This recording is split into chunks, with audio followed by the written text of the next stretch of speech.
Christopher Columbus, a hero to some, a monster to others. The truth is far stranger and more uncomfortable either side wants to admit. Because Columbus wasn't just one man, he was five. Five different versions of himself that history created. And here's the crazy part. Depending on which Columbus you look at, you can prove anything. And if you're into videos that make you question everything you know, you're gonna want to stick around for this one. How bad was Columbus, really? Before we judge him, we need to understand the madness that drove him. Columbus wasn't some lucky sailor, he was obsessed. A Genoese wool worker's son who taught himself navigation by reading maps, watching sailors, and studying stars like a man possessed. Every expert told him he was wrong. Every royal court rejected him. Spain ignored him for years, but he refused to quit. Every expert told him he was insane, but he kept on pushing anyway. He finally convinces Spain to fund a gamble, so reckless that almost no one on Earth would have taken it. Columbus wasn't trying to discover anything. He wanted a shortcut to Asia, the superpower of global trade. Spices, silk, gold, the kind of wealth that reshapes kingdoms. The land route was controlled by the Ottomans, and the Portuguese dominated the longer African route. So Columbus came up with the third option: sail west, straight across the unknown Atlantic, and reach Asia from the other side. Except his maths was wrong. He believed Earth was much smaller than it actually was. By his calculations, Japan was only a few weeks' sail west of Spain. He was convinced everyone else's numbers were wrong, but his were right. So he set off with three little ships, the Nina, the Pinta, and the Santa Maria. No accurate maps. The crew terrified of sailing into the unknown. Weeks of open ocean and no land in sight. Mutiny whispers. Fear is building. Columbus writes that if he fails, he expected to die at sea. And then, October 12th, 1492, a shout from the Pinta, Tierra, land. This is the moment that flipped world history on its head. This is the Columbus many people celebrate. The visionary. The man who connected worlds. The spark that ignited the Columbian exchange. Food, animals, ideas, technology, diseases, culture flowing between continents for the first time. Whether you love him or hate him, you're living in a world he helped to create. But Columbus didn't just connect worlds, he tried to rule them.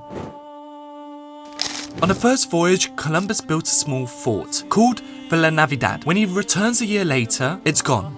Burned, destroyed, his men killed after abusing the local Taino people for too long. Columbus is shocked and furious. He returns not with 3 ships, but 17. He's not exploring anymore. He's building an empire. This is the moment Columbus stops being an explorer and becomes something else. Spain wants one thing, gold, and Columbus is under massive pressure to deliver. He begins by asserting Spanish rule, forcing labor, demanding tribute. Resistance grows. Tensions escalate. The island becomes a boiling pot of fear, greed, and violence. And here's the uncomfortable truth. Columbus wasn't prepared to govern. He was good at sailing, not running colonies. So he turns to the only tools he knows: intimidation, punishment, and control. And this is where the story takes a horrifying turn. By the way, if you're still watching this, you're exactly the kind of person this video is for. Subscribe and like to bully your algorithm into feeding you smarter content like this.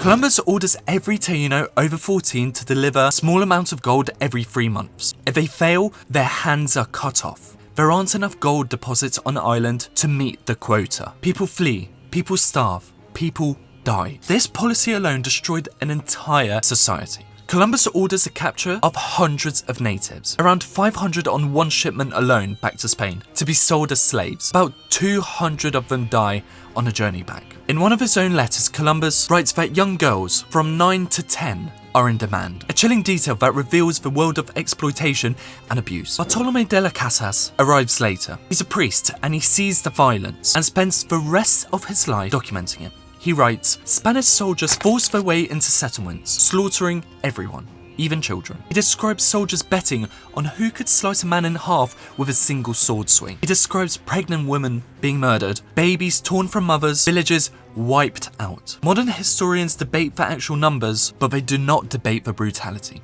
Reports reach Spain. Even the crown is horrified. Columbus is arrested and sent back to Spain in chains. He's eventually freed, but never trusted with governing again. But if he was so brutal, how did he become a hero? Here's the twist. The Columbus most people learned about in school never existed. He didn't prove that Earth was round. Educated Europeans already knew that. Queen Isabella didn't sell her jewels. That's fiction. He didn't discover America. Millions of indigenous people already lived there. And even from a European perspective, Columbus wasn't first. The Vikings reached North America around year 1000, almost 500 years before him. Leif Erikson and his crew landed in a place called Vinland, believed to be in modern-day Newfoundland. Most of these stories were created in the 1800s. Why? In 1828, American writer Washington Irving creates a romantic, heroic, and almost fictional Columbus. But why did he do this? Because Irving wasn't writing strict history, he was writing a national myth. In the early 1800s, the United States was a young country looking for heroic origin stories, legendary figures, and symbolic founding moments. Irving saw Columbus as the perfect character for this. A brave dreamer defying skeptics, a man of destiny crossing the unknown, a dramatic, almost cinematic adventure, a figure who could be used to inspire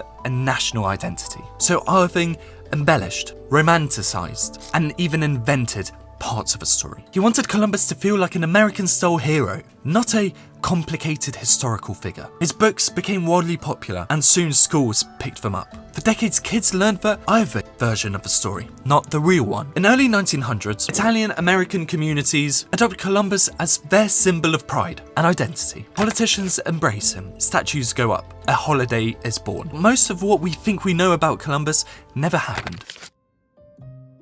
And here's the line historians still argue about today. In the last few decades, Columbus has become one of the most divisive historical figures in the world. Statues are torn down, other statues are defended fiercely. Many states replace Columbus Day with Indigenous Peoples Day. Others call that rewriting history. Most serious historians agree on the following though. Columbus was a skilled navigator. He miscalculated the size of the Earth. He wasn't uniquely cruel for his age. He helped to open the modern world. So how bad was he? It depends which Columbus you choose to see. The genius, the conqueror, the tyrant, the myth, the controversy. All true, all real, all him. Let me know in the comments. Hero, villain, or misunderstood. I'm reading everything. So, how bad was Columbus? The truth is this. He was a man of his age. A visionary who changed the world. A governor who brutalized people. A symbol rewritten over centuries. A mirror of our own values. He wasn't a hero. He wasn't a devil. He was complicated. And maybe that's exactly why his story